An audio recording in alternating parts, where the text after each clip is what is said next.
กองประชุมดังกล่าวได้จัดขึ้นในวันที่ 13 ตุลาคม 2025 นี้โดยภายใต้การเป็นประธานร่วมของท่านบุญทวิไล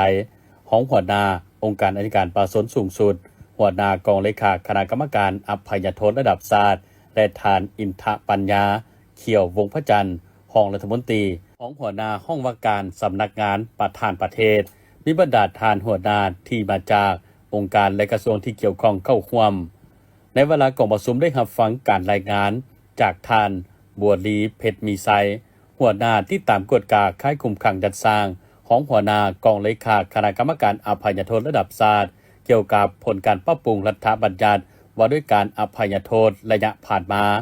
เพื่อเป็นพื้นฐานสืบต่อคนครัวประกอบความคิดครับเห็นใส่การปรับปรุงรัฐบัญญัติว่าด้วยการให้อภัยโทษให้มีเนื้อในครบถ้วนสมบูรณ์และสามารถจัดตั้งปฏิบัติได้นอกจากนั้นบรรดาท่านผู้ที่เข้าร่วมกองประชุมก็ได้สุ่มสติปัญญาใส่ในการประกอบความคิดครับเห็นโดยความวิชอบสูงอย่างมีจุดสุ่มและเสนอวิธีการแก้ไขที่จะแจ้งเพื่อเป็นพื้นฐานให้คณะรับผิดชอบนำไปปรับปรุงรัฐบัญญัติว่าโดยการให้อภัยโทษให้มีเนื้อในครบถ้วนสมบูรณ์กว่าเก่าในโอกาสดังกล่าวภายหลังที่ได้รับฟังการรายงานการปรับปรุงรัฐบัญญัติว่าด้วยการให้อภัยโทษและการประกอบความคิดครับเห็นแล้วประธานกองประชุมยังเรียกร้องมายังคณะรับผิดชอบเอาใจใส่บางเวกงานที่สำคัญคือมอบให้กองเลขาสั่งรวมซับซ้อนเนื้อในเข้าใส่ห่างรัฐบัญญัติว่าด้วยการให้อภัยโทษสำหรับปรับปรุงใหม่ให้ครบถ้วนตามการประกอบความคิดครับเห็นของกองประชุมมอบให้คณะปรับปรุงสืบต่อคนครัวคืนเกี่ยวกับการปรับปรุงโครงข่างของรัฐบัญญัติว่าด้วยการให้อภัยโทษฉบับเลขที่001ทับปปทลงวันที่20 มีนาคม 2018 เพื่อนำเข้าสู่กองประชุมในครั้งต่อไปวันที่ 13 ตุลาคม 2025 อยู่ที่ฟาร์มไก่จิ่งซิวได้จัดพิธีเฉลิมฉลองวันสั่งตั้งฟาร์มไก่ครบรอบ 10 ปี โดยการเข้าร่วมของทานอ่อนจันทร์คำพาวงศ์ของเจ้าแขวงหลวงน้ำทาพร้อมโดยการน้ำแขวงการนำเมืองและภาคส่วนที่เกี่ยวข้องเข้าร่วมทานหวังทงเมืองเจ้าของฟาร์มไก่ได้ให้รู้ว่าฟาร์มไก่จิ่งซิวสั่งตั้งขึ้นในปี 2015 ปัจจุบันฟาร์มไก่จิ่งซิวมีไก่ไข่ทั้งหมด 65,000 ตัวมื้อหนึ่งสามารถเก็บไข่ได้ 6,000 กว่าหน่วยปีหนึ่งสามารถจำหน่ายไข่ได้ 800,000 ต้นต่อปีและจำหน่ายไก่ได้ 800,000 ตัวต่อปี80 ส่วนห้อยของการจำหน่ายแมนสนองภายในแขวงและ20 ส่วนห้อยแมนส่งจำหน่ายอยู่แขวงอุดมไซและแขวงบ่อแก้วพร้อมนี้ทางฟาร์มไก่จิ่งซิวยังได้ผลิตปุ๋ยชีวภาพได้ 100,000 กว่าต้นต่อปีตื่มอีกโอกาสนี้การนำของแขวงและแขกที่เข้าร่วมก็ได้เยี่ยมยามเบิ่งฟาร์มไก่ซึ่งเป็นฟาร์มไก่ที่ทันสมัยและเป็นมิตรต่อสิ่งแวดล้อมเป็นสัญญาสัมปทานแบบมีเงื่อนไขของโครงการก่อสร้างทางด่วนนครหลวงจันทร์หาหาโนยส่วนที่2ซึ่งมีระยะทางทั้งหมด 203.8 กิโลเมตรจากเมืองปากสันหาไซแดนลาวเวียดนามในเขตเมืองไซจำพรแขวงบริคำไซการเซ็นสัญญาในครั้งนี้เป็นการร่วมมือระหว่างรัฐบาลลาวและกลุ่มบริษัทน้ำท้าก่อสร้างขวทางจำกัดผู้เดียวบริษัท 4K การค้าขาออกขาเข้าและบริษัท 3S พัฒนาจำกัดผู้เดียวต่างหน้ารัฐบาลลงน้ำโดยท่านบุญถึงดวงสวรรค์รองรัฐมนตรีรองคณะกรรมการส่งเสริมและคุ้มครองการลงทุนผู้ประจำการท่านคำแหวนปัญญานุวงศ์รองเจ้าแขวงบริคำไซและท่านไซอัมพรศรีหาวงศ์ต่างหน้าคณะกรรมการส่งเสริมและคุ้มครองการลงทุนแขวงบริคำไซฝ่ายบริษัทลงน้ำโดยท่านคำเพิงท้องสบาประธานกลุ่มบริษัทน้ำท้าก่อสร้างขวทางจำกัดผู้เดียวท่านวันดีกัวลีวงศ์ประธานบริษัท 4K การค้าขาออกขาเข้าจำกัดผู้เดียวปริญญาเอกพรประเสริฐอินทศรประธานบริษัท 3S พัฒนาจำกัดผู้เดียวมีหัวหน้าห้องการหัวหน้ากรมห้องกรมห้องหัวหน้าห้องว่าการหัวหน้าแผนกห้องหัวหน้าแผนกและพนักงานจากแขนงการที่เกี่ยวข้องของภาครัฐและบริษัทเข้าร่วมเป็นสักขีพยานข้าพเจ้าปอ.พรประเสริฐอินทศรในนามผู้ตั้งนาบริษัทพัฒนาโครงการทางด่วนเวียงจันทร์ฮานอยโซนที่2นะถือว่าเป็นโครงการใหญ่ระดับประเทศระดับภูมิภาคของอาเซียนเฮาเนาะฉะนั้นก่อนสิเกิดโครงการนี้เนาะก็ย้อน3บริษัทเฮาได้ตัดสินใจสูงเนาะในการสิก่อสร้างเส้นทางด่วนเนาะโซนที่2ถือว่า อิงตามนโยบายของภาครัฐเฮาแม่นการเชื่อมจอดแล้วก็การเชื่อมโยงของรัฐบาลเนาะเพื่อสร้างเศรษฐกิจสังคมฉะนั้น3บริษัทเฮานี่ก็ได้เห็นความจำเป็นแล้วก็เพื่อจะช่วยสร้างเส้นทางตัวนี้ให้สำเร็จเนาะเส้นทางตัวนี้แม่นช่วงที่2แต่บุรีคำสั้นเนาะแต่บุรีคำไส้หาเมืองไส้จำพรไปใส่ทางเวียดนามฉะนั้นระยะการก่อสร้างทั้งหมดประมาณ203กิโลแต่ขาดคะเนเนาะการลงทุนนี่จะเป็น $1.9 ล้านสหรัฐหลังจากที่ว่าโครงการตัวนี้แล้วนี่มันจะช่วยเฮาหลายเนาะเพราะว่าสินค้าระหว่างไทยลาวเวียดนามเนาะสินค้าอาเซียนจะออกทางช่วงนี้หมายความว่าแต่ก่อนเนาะการขนส่งมันจะเกี่ยวไปทางแหลมฉบังเนาะทางภาคอีสานของไทยนี่มันเกี่ยวไปทางแหลมฉบังเกี่ยวขึ้นมานี่ใช้เวลาอยู่ประมาณ10 กว่ามื้อแต่ถ้าว่าทางเส้นทางตัวนี้แล้วนี่จะใช้เวลาเพียงแต่หลักชั่วโมงอาจจะเป็น3-5 ชั่วโมงก็ฮอดถ้าเพื่อสามารถส่งออกไปถือว่าสดเวลาหลายตัวอย่างว่าสินค้าการเกษตรเนาะบ้านเฮาที่ว่าซัพพอร์ตมันสิช่วยให้เศรษฐกิจสังคมเฮาก็แทบเหมาะกับนโยบายของภาครัฐก็คือการเชื่อมโยงการเชื่อมจอดหมายความว่าเฮาบ่มีทางออกสู่ทะเลแต่ว่าเฮาก็มีทางเรือที่สามารถออกไปทางประเทศเพิ่นมีเฮาโดยเฉพาะกองประชุมครั้งที่46และครั้งที่17การร่วมมือพิเศษระหว่าง2 สหรัฐลาวเวียดนามเนาะการนำทั้ง2ประเทศก็ให้คุมเอาใจใส่สร้างเส้นทางก่อนจะมีการค้าการลงทุนพิเศษระหว่างลาวเวียดนามก็ต้องให้มีเส้นทางที่สะดวกสบายก่อนฉะนั้นต่อกับเรื่องผลงานดังกล่าวนี้มหามือสิ้น CA นี่นะข้าพเจ้าก็ขอขอบใจเนาะทางภาครัฐที่ว่าไว้เนื้อใส่ใจให้กลุ่มบริษัทพัฒนา3 บริษัทของข้าพเจ้านี้ได้มีโอกาสได้เฮ็ดเรื่องงานดังกล่าวให้สำเร็จตามจุดประสงค์เป้าหมายเนาะก็ถือว่าข้าพเจ้าก็ตั้งหน้าให้บริษัทก็จะเฮ็ดให้เส้นทางตัวนี้เนาะให้สำเร็จโดยไวโดยมีมาตรฐานเทคนิคสากลและผู้มีภาคให้มันทันสมัยเนาะเพื่อให้สร้างเศรษฐกิจสังคมของเราเนาะก็ขอใส่พรกันนำภาครัฐเนาะจงมีสุขภาพ ผ่านเวลา สหายอนุภาพตุนาลมเลขาธิการศูนย์กลางภาคเลขาคณะภาคนครหลวงจันทร์ได้กล่าวรายงานตีราคาหมักผลแห่งการนำพาจัดตั้งปฏิบัติเวียกงานป้องกันศาสตร์ป้องกันความสงบเวียกงานต้านและแก้ไขการส่อลาดบังลวงการแก้ไขผลการกวดกากวดสอบและเวียกงานก่อสร้างหักฐานพัฒนาชนบทหอบด้านและแก้ไขความทุกข์ยากติดพันกับเวียกงาน3 สร้างต่อกล่องประชุมใหญ่ผู้แทนองค์คณะภาคนครหลวงจันทร์ครั้งที่8ผ่านมาว่าใน5 ปีผ่านมาแนวทางป้องกันศาสตร์ป้องกันความสงบทั่วปวงชนหอบด้านของภาคได้รับการจัดตั้งปฏิบัติแก้ไขสภาพการที่เกิดขึ้นอย่างทันเวลากำลังประกอบอาวุธได้รับการยกระดับให้มีความทันสมัยนำใช้ระบบ ITC เข้าในเวียกงานป้องกันศาสตร์ป้องกันความสงบอย่างมีจุดสุ่มถือสำคัญการสร้างภาราธิการกับทีมีแบบแผนซี่น้ำบรรษาและมีระเบียบวินัยเข้มงวดปัญหาการลักลอบข้ามแดนปัญหายาเสพติดวาระแห่งชาติค่าขายเถื่อนและปัญหาอื่นๆได้รับการแก้ไขเฮ็ดให้นครหลวงจันทร์มีความสงบทางด้านการเมืองอย่างหนักแน่นสังคมมีความเป็นระเบียบเรียบร้อยโดยพื้นฐานพร้อมเดียวกันนั้นในระยะผ่านมาได้เอาใจใส่ติดตามกวดกาการปฏิบัติกฎระเบียบของภาคกฎหมายของรัฐเพื่อต้านและสกัดกั้นการส่อลาดบังลวงเพื่อซอกให้เห็นปัญหาที่พ้นเด่น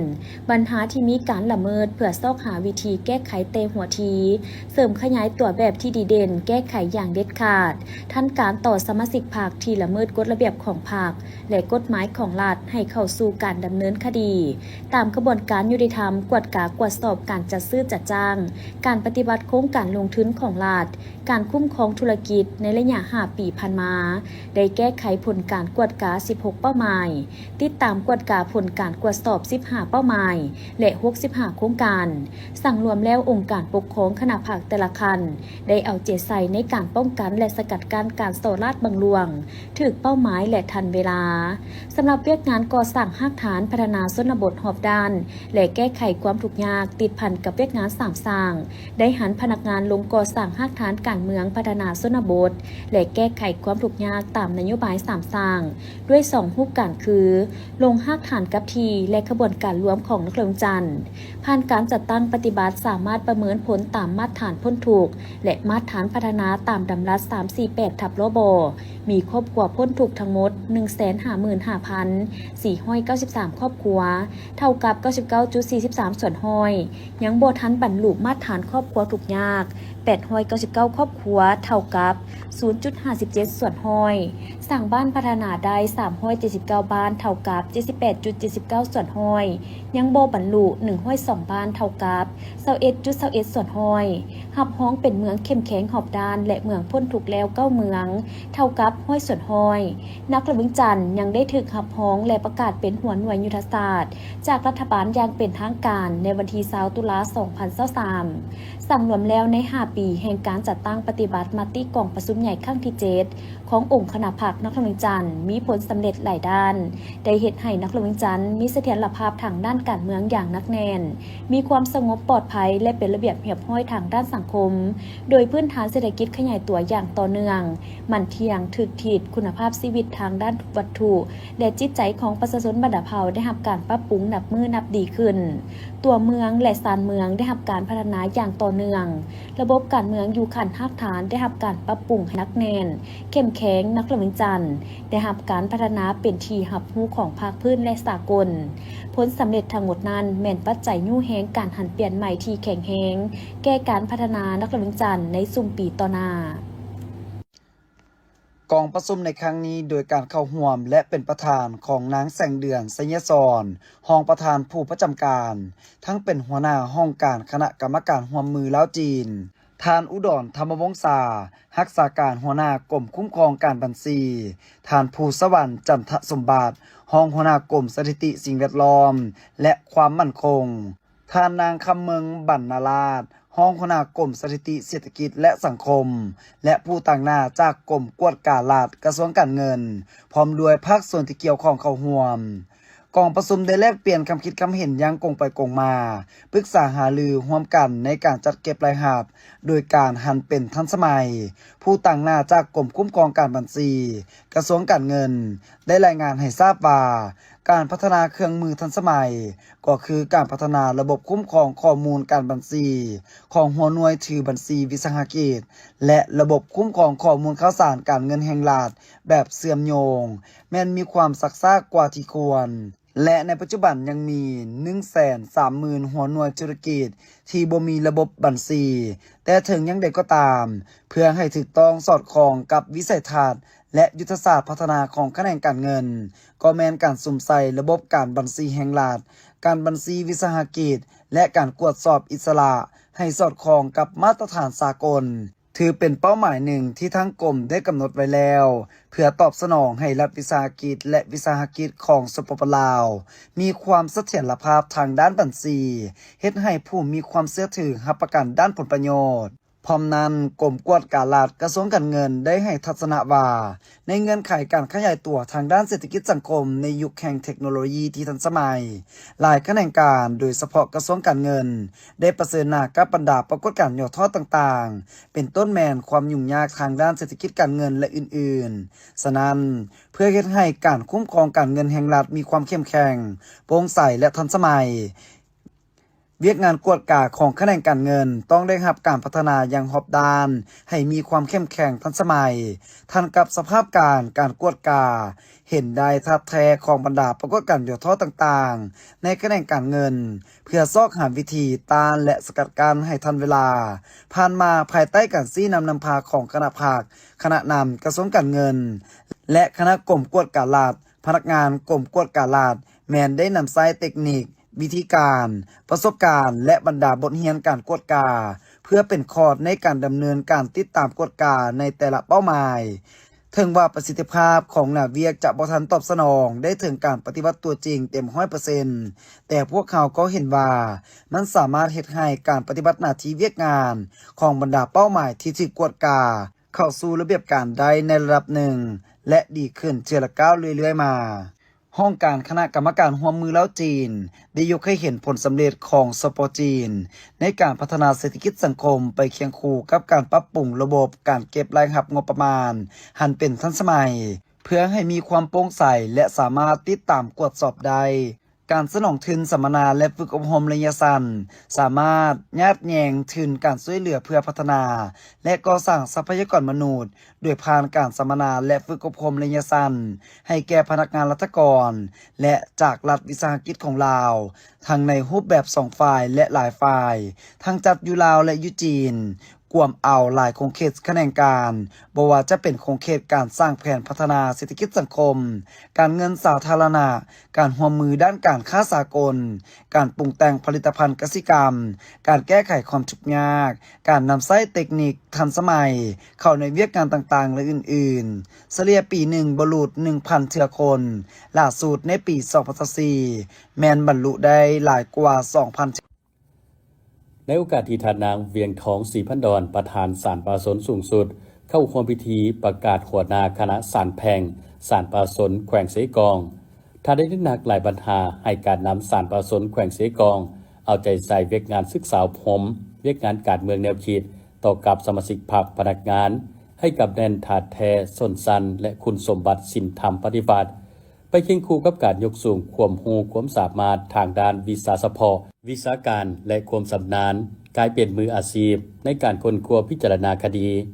พร้อมกันนั้นในการปฏิบัติกฎหมายต้องเคารพจรรยาบรรณจรรยธรรมในอาชีพให้ลึกซึ้งและเข้มงวดบ่อนุญาตให้ใช้สิทธิ์อำนาจแบบอาญาสิทธิ์เจ้านายอยู่เหนือกฎหมายอยู่เหนือประชาชนนำใช้กฎหมายเพื่อบังคับเอาเปรียบประชาชนหรือนำใช้ซองวางของกฎหมายเพื่อหาผลประโยชน์ส่วนตัวหรือให้แก่คู่ความฝ่ายใดฝ่ายหนึ่งพร้อมกันนี้ต้องได้ยกสูงความเป็นแบบอย่างน้ำหน้า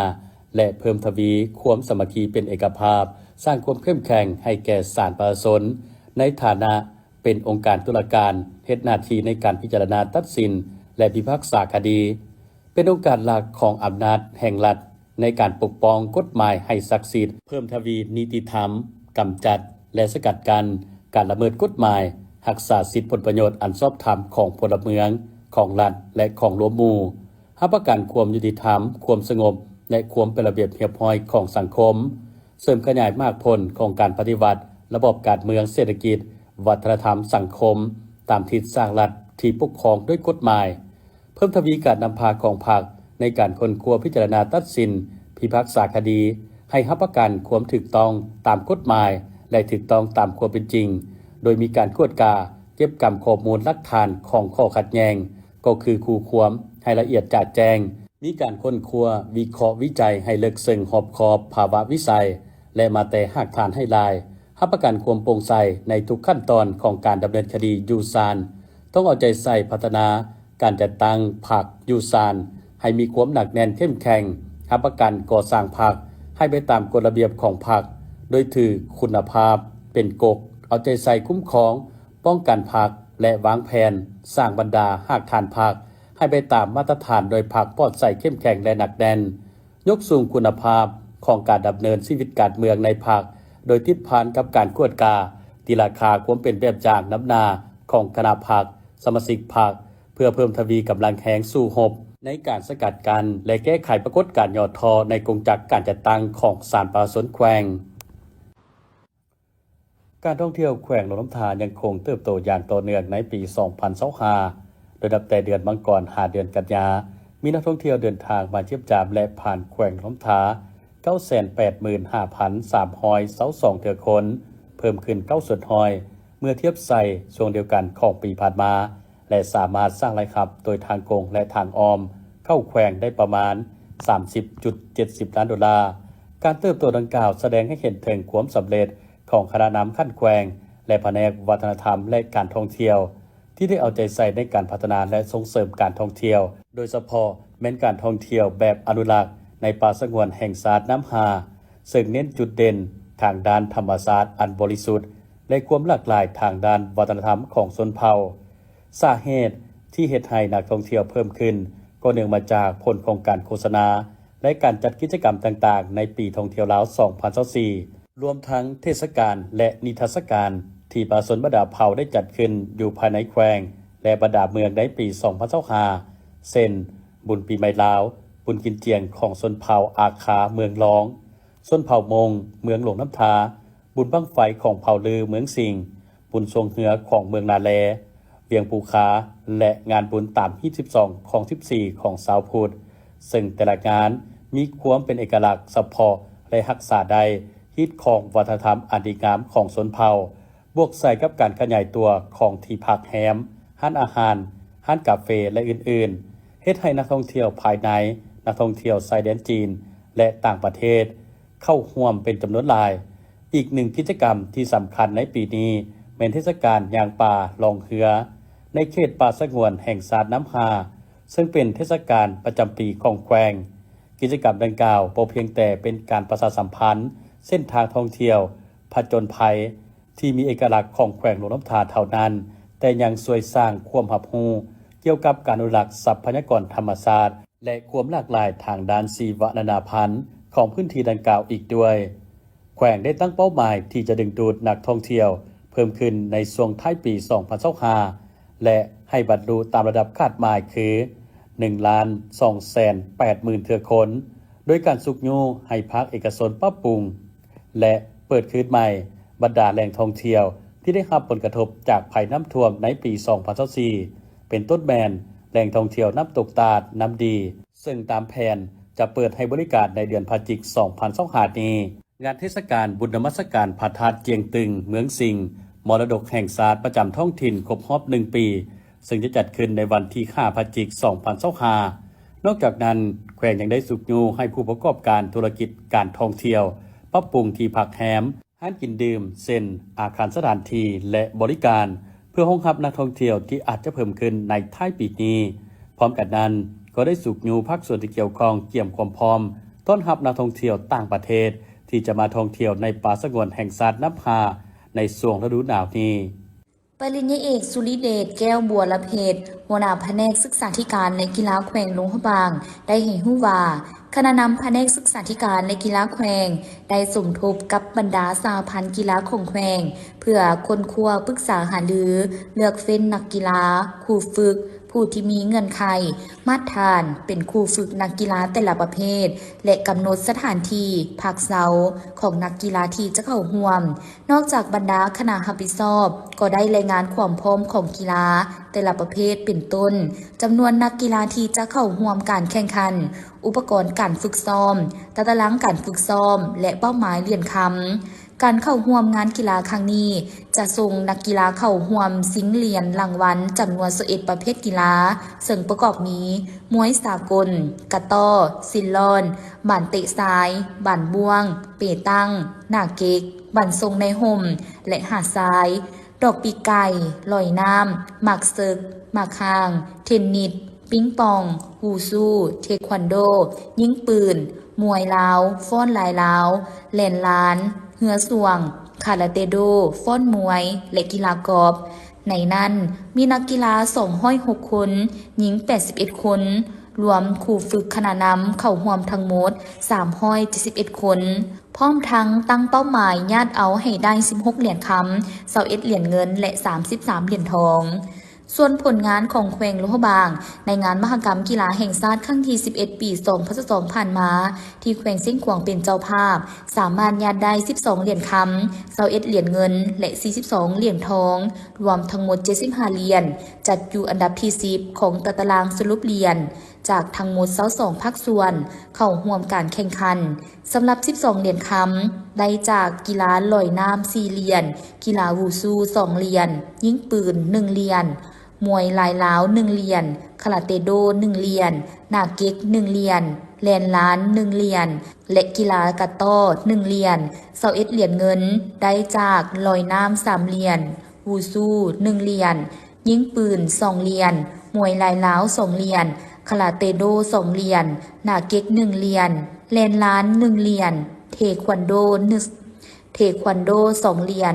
มวยสากล2เหรียญบานบวง2เหรียญหมักซึก1เหรียญเปตัง1เหรียญหมักฮาง1เหรียญซิ2เหรียญทองได้จากกีฬาลอยน้ำ3เหรียญวูซู5เหรียญยิงปืน8เหรียญมวยลายล้าว5เหรียญคาราเตโด1เหรียญกะต้อ3เหรียญเทควันโด7เหรียญมวยสากล1เหรียญเปตัง1เหรียญหมักซึก2เหรียญเทนนิส3เหรียญป่านเตะหญิง1เหรียญปิงปอง1เหรียญและกีฬาถีบรถ1เหรียญพิธีดังกล่าวได้จัดขึ้นในวันที่15 ตุลาคม 2025 ที่นครหลวงจันทร์เพื่อเป็นการเฉลิมฉลองวันครบรอบ 16 ปี แห่งการก่อตั้งบริษัทสตาร์โทรคมซึ่งเป็นหนึ่งในบริษัทสมาชิกของบริษัทหุ้นส่วนลงทุนสากลเวียดเชลโกโบประจำลาวโดยการเข้าร่วมของพลโทคำเลี้ยงอุทาไกรสอนรัฐมนตรีกระทรวงป้องกันประเทศแห่งสาธารณรัฐประชาธิปไตยประชาชนลาวและพลเอกฟานวันยางรัฐมนตรีกระทรวงป้องกันประเทศแห่งสาธารณรัฐสังคมนิยมเวียดนามมีบรรดารัฐมนตรีกระทรวงที่เกี่ยวข้องเอกอัครราชทูตผู้มีอำนาจเต็มแห่งสาธารณรัฐสังคมนิยมเวียดนามประจำลาวมีคณะนำกระทรวงองค์การแขนงการและภาคส่วนที่เกี่ยวข้องเข้าร่วมในพิธีพลตรีใส่ใจกรมศิษย์รองรัฐมนตรีกระทรวงป้องกันประเทศต่างหน้าให้กับบริษัทได้กล่าวว่าเพื่อสืบต่อภารกิจในฐานะผู้นำตลอด 16 ปีในการสร้างโครงห่างพื้นฐานด้านโทรคมนาคม